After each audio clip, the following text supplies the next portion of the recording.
نحمده ونصلي على رسوله الكريم أما بعد أعوذ بالله من الشيطان الرجيم بسم الله الرحمن الرحیم. Very warm welcome to you all. آج ہماری سیرت نبی صلی اللہ علیہ وسلم کی لیکچر نمبر 29 ہے. گزشتہ نشست میں بات یہاں تک پہنچی تھی کہ ہم نے بیعت عقبہ کے بارے میں بات کی تھی. پہلی بیعت عقبہ کے بارے میں بھی بات ہوئی تھی اور دوسری بیعت عقبہ کی بات بھی ہوئی تھی اور بیعت کی تکمیل کے بارے میں بھی ہم نے گفتگو کی تھی کہ اللہ کے نبی صلی اللہ علیہ وسلم کے ساتھ مدینے سے آئے ہوئے ان لوگوں نے اس پہاڑی کی گھاٹی کے اندر رات کی تاریکی میں جو بیعت کی تھی اسے بیعت عقبہ کہا جاتا ہے. تو اس کی ساری تفصیل ہم نے گزشتہ نشست میں دیکھی.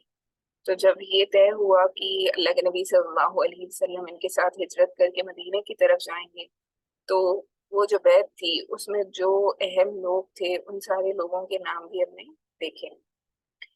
اسی طرح اب اس سفر کے آغاز کے لیے آپ سب نے نقیب بنانے کی بھی ضرورت تھی. 12 نقیب بنائے گئے تھے تو ان کے بارے میں ہم آج گفتگو شروع کریں گے. چلیں اپنی مجلس کا آغاز کرتے ہیں. سب سے پہلے درود شریف پڑھ لیجیے. اللہم صلی علی محمد وعلی آل محمد کما صلیت علی ابراہیم وعلی آل ابراہیم انک حمید مجید. اللہم بارک علی محمد وعلی آل محمد کما بارکت علی ابراہیم وعلی آل ابراہیم انک حمید مجید. تو آج ہم ہمارا ٹاپک سٹارٹ کر رہے ہیں 12 نقیب سے. تو بیعت مکمل ہو چکی ہے.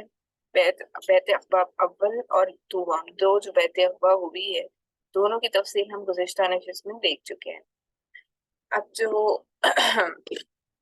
12 نقیب ہیں ہم ان کے بارے میں گفتگو سٹارٹ کرنے لگے ہیں. تو بیعت مکمل ہو چکی تھی تو رسول اللہ صلی اللہ علیہ وسلم نے یہ تجویز رکھی کہ 12 سربراہ منتخب کر دیے جائیں جو اپنی اپنی قوم کے نقیب ہوں اور اس بیعت کی دفعات پر علمدار آمد کے لیے اپنی قوم کی طرف سے وہی ذمہ دار اور مکلف ہو. یعنی جتنے لوگ تھے ان میں سے 12 آپ سمجھیں لیڈرز کو چنایا گیا. یعنی کہ وہ لیڈرز ایسے ہوں گے جو ان کے انڈر جو بھی قوم ہوگی نا جو قبیلہ ہوگا اس کے وہ ریسپانسبل پرسن ہوں گے اور جو بھی گفتگو ہوگی یعنی کہ کوئی آرڈرز ہیں کوئی کمانڈز ہے جو بھی ہے وہ ان کے تھرو عام لوگوں تک پہنچائے جائیں گے اور وہ عام لوگ ان کی فرما برداری کریں. اس کی ذمہ داری بھی ان نقیب کی ہوگی. یعنی کہ وہ لیڈر جو چوزن لیڈر ہے جو اتھارٹیٹو پرسن ہے اس کی ہوگی اور پھر وہی اس کا مکلف ہو گیا. یعنی اگر وہ فرما برداری کرتے ہیں تو بھی اس کی ذمہ داری اور اگر وہ اپنی بات سے مکر جاتے ہیں تو بھی پھر اس نقیب کی ذمہ داری ہے کہ وہ ان کو قائم رکھے ان کی بیعت پہ نا. تو آپ صلی اللہ علیہ وسلم کا ارشاد تھا کہ آپ لوگ اپنے اندر سے 12 نقیب پیش کیجئے تاکہ وہی لوگ اپنی اپنی قوم کے معاملات کے ذمہ دار ہوں. تو اللہ کے نبی صلی اللہ علیہ وسلم نے یہ ان کے سامنے تجویز پیش کی کہ آپ کی قوم میں سے آپ ہی اپنے 12 لوگوں کو ایسے پیش کیجئے جو ریپریزنٹ کریں گے اپنی قوم کو نا. تو اللہ کے نبی صلی اللہ علیہ وسلم نے یہ بات بتائی. آپ صلی اللہ علیہ وسلم کے اس ارشاد پر فوراً ہی نقیبوں کا انتخاب عمل میں آ گیا اور 9 خزرج سے منتخب کیے گئے اور 3 اوس سے. تو آپ کو میں نے بتایا ہے کہ 2 بڑے قبیلے تھے نا مدینہ منورہ کے، اوس اور خزرج جو ایمان لائے تھے. اوس اور خزرج یاد رکھیں. اوس ہے ایک قبیلے کا نام اور دوسرے قبیلے کا نام ہے خزرج. تو خزرج کے قبیلے سے 9 آپ سمجھے نقیب منتخب کیے گئے تھے اور اوس سے 3 منتخب کیے گئے تھے. تو خزرج سے جن کو منتخب کیا تھا جو 9 لوگ تھے ان کے نام بھی موجود ہے سیرت کے حوالے سے. اور وہ کون کون سے ہیں؟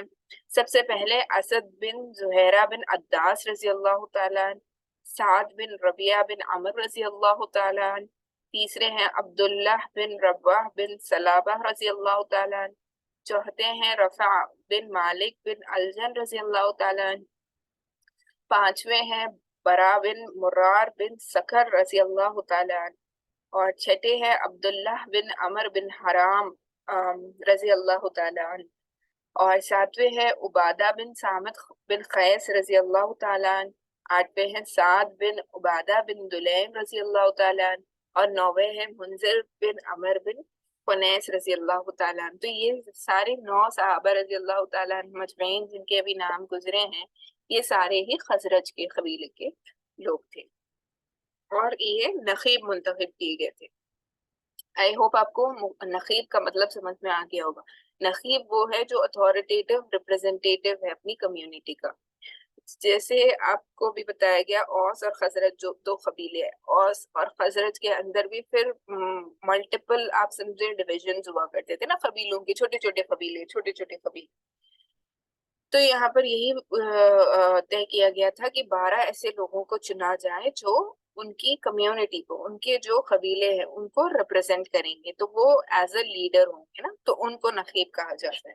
اور اوس سے جو 3 نقیب طے کیے گئے تھے وہ یہ ہیں. سب سے پہلے ہیں اسعید بن حزیر بن سامک رضی اللہ تعالیٰ عنہ، دوسرے ہے سعد بن خطمہ بن حارث رضی اللہ تعالیٰ عنہ، اور تیسرے ہیں رفا بن عبداللہ منذر بن زبیر رضی اللہ تعالیٰ عنہ. جب ان نقابہ کا انتخاب ہو چکا تو ان سے سردار اور ذمہ دار ہونے کی حیثیت سے رسول اللہ صلی اللہ علیہ وسلم نے ایک اور عہد لیا. تو اللہ کے نبی صلی اللہ علیہ وسلم نے ان سارے لوگوں کا جب انتخاب ہو گیا نا کہ آپ یہ سارے لوگوں کو ان میں سے ہی چنا گیا، 12 لوگوں کو چنا گیا، تو پھر یہ جو سردار لوگ تھے جن کو سردار چنا گیا تھا، وہ ذمہ دار ہونے کی حیثیت سے انہوں نے اللہ کے نبی صلی اللہ علیہ وسلم کے ساتھ ایک اور عہد اللہ کے نبی صلی اللہ علیہ وسلم نے ان سے لیا، یعنی کہ ایک اور وعدہ لیا. تو آپ صلی اللہ علیہ وسلم نے فرمایا کہ آپ لوگ اپنی قوم کے جملہ معاملات کے خلیف ہیں، یعنی آپ کے جو قوم ہیں ان کے سارے میٹرز، جو بھی ان کے معاملات ہیں، ان ساروں کے ذمہ دار کون ہیں؟ آپ لوگ ہیں. یعنی کہ کوئی بھی معاملہ پیش آئے جس سے سب سے پہلے گفتگو کی جائے گی کہ ایسا کیوں ہوا، وہ آپ لوگ ہیں. جیسے حواری حضرت عیسیٰ علیہ السلام کی جانب سے خلیف ہوئے تھے اور میں اپنی قوم یعنی مسلمانوں کا خلیف ہوں. تو اللہ کے نبی صلی اللہ علیہ وسلم نے اگزامپل دے کے سمجھایا کہ جیسے حواری کسے کہتے ہیں؟ عیسیٰ علیہ السلام کے جو صحابہ تھے نا ان کو حواری کہا جاتا ہے. تو عیسیٰ علیہ السلام کی جانب سے خلیف تھے، یعنی کہ وہ ذمہ دار تھے نا عیسیٰ علیہ السلام کی بات کو دوسروں تک پہنچانے کے لیے.